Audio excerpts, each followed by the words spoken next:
Assalamualaikum warahmatullahi wabarakatuh. Salam dan bahagia, Bapak dan Ibu Guru Penggerak. Perkenalkan, saya Noviatun Nurhikmah, calon guru penggerak Angkatan 11 Kabupaten Banyumas. Saya akan memaparkan kesimpulan dan refleksi pemikiran Ki Hajar Dewantara. Menurut Ki Hajar Dewantara, pendidikan dan pengajaran tidaklah sama. Pengajaran adalah bagian dari pendidikan, dan pengajaran adalah proses pendidikan dalam memberi ilmu untuk kecakapan hidup anak secara lahir dan batin. Mari kita lihat dasar-dasar pemikiran Ki Hajar Dewantara.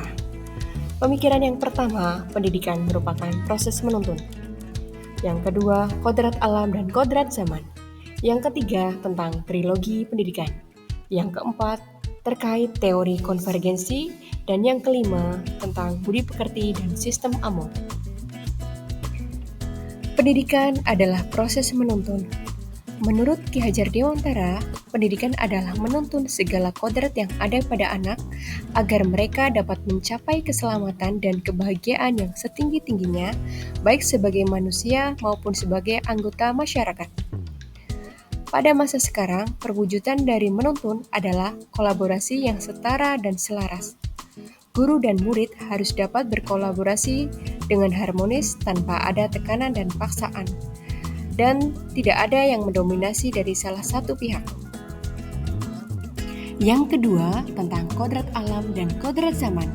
Menurut Ki Hajar Dewantara, pendidikan anak sejatinya menuntun anak mencapai kekuatan kodratnya sesuai dengan alam dan zaman.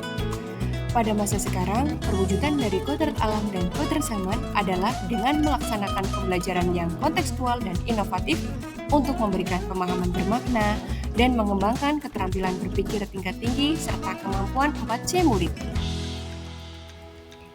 Yang ketiga, trilogi pendidikan. Menurut Ki Hajar Dewantara, trilogi pendidikan sering diartikan sebagai fungsi pendidik yang mencakup 3 hal, yaitu ing ngarso sumtulodo, ing madya mangun karso, dan tuturi handayani. Pada masa sekarang, perwujudan dari trilogi pendidikan adalah dalam pendidikan dan pengajaran, guru harus dapat menjalankan 3 fungsi tersebut, sekaligus sebagai suatu kesatuan yang tak terpisahkan, yaitu guru sebagai teladan, guru sebagai pemberi semangat, dan guru sebagai pendorong untuk maju. Yang keempat, yaitu tentang teori konvergensi. Menurut Ki Hajar Dewantara, anak bukanlah kertas kosong yang bisa digambar sesuai keinginan orang dewasa. Seorang anak lahir dengan kekuatan kodrat yang masih samar-samar. Pada masa sekarang, perwujudan dari konvergensi adalah dengan menyelenggarakan pendidikan yang berdiferensiasi sesuai dengan karakteristik atau kodrat anak untuk mencapai potensi optimalnya. Dan yang kelima, budi pekerti dan sistem AMO. Menurut Ki Hajar Dewantara, budi berupa cipta atau pikiran atau pengetahuan, rasa merupakan perasaan, dan karsa merupakan kemauan. Pekerti berupa tenaga atau raga atau karya. Pada masa sekarang, perwujudan dari budi pekerti dan sistem AMO adalah pendidikan hendaknya memfasilitasi bertumbuhnya cipta, rasa, dan karsa dan karya melalui aktivitas pembelajaran yang dilakukan murid. Setelah mengetahui pemikiran-pemikiran Ki Hajar Dewantara tadi, kemudian saya berefleksi tentang apa yang selama ini saya lakukan dan apa yang seharusnya saya lakukan dalam pembelajaran. Dan inilah pemikiran saya sebelum mempelajari modul 1.1. Menganggap murid adalah kertas kosong yang harus diisi sesuai dengan keinginan orang dewasa, menganggap murid harus diberikan instruksi dalam belajar, dan menganggap bahwa bermain adalah kegiatan yang membuang waktu untuk belajar. Menganggap semua murid dapat belajar semua hal dengan cara yang sama, dan menganggap adanya murid yang kurang pintar dan pintar. Dan inilah pemikiran saya setelah saya mempelajari modul 1.1. Yang pertama, memahami bahwa murid telah memiliki dasar pengetahuan yang perlu ditebalkan sesuai kodratnya. Memahami pentingnya diskusi dan kolaborasi bersama murid. Memahami bahwa murid dapat belajar dengan bermain dan bermain merupakan kebutuhan murid.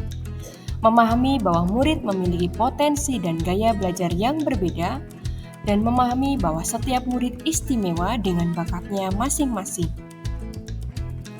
Setelah berefleksi, kemudian saya memikirkan rencana yang akan saya terapkan agar kelas saya dapat mencerminkan pemikiran Ki Hajar Dewantara. Rencana yang akan saya implementasikan agar kelas saya dapat mencerminkan pemikiran Ki Hajar Dewantara. Yang pertama, melaksanakan tes diagnostik untuk mengenali karakteristik murid sehingga bisa memberikan diferensiasi yang tepat sesuai kebutuhan murid. Yang kedua, melaksanakan pembelajaran yang interaktif, berdiferensiasi, dan menyenangkan untuk memfasilitasi kebutuhan belajar setiap murid. Dan yang ketiga, melaksanakan pembelajaran berbasis STEM agar murid dapat belajar sambil bermain. Dan yang keempat, melaksanakan pembelajaran kolaboratif agar murid lebih leluasa menyampaikan ide dan gagasannya. Dan yang kelima, lebih banyak melakukan refleksi untuk memperbaiki praktik pembelajaran yang telah dilakukan. Demikian pemaparan saya tentang koneksi antar materi pemikiran filosofi Ki Hajar Dewantara. Mohon maaf apabila ada kesalahan dalam penyampaian. Terima kasih. Wassalamualaikum warahmatullahi wabarakatuh. Guru penggerak, bergerak, tergerak, menggerakkan.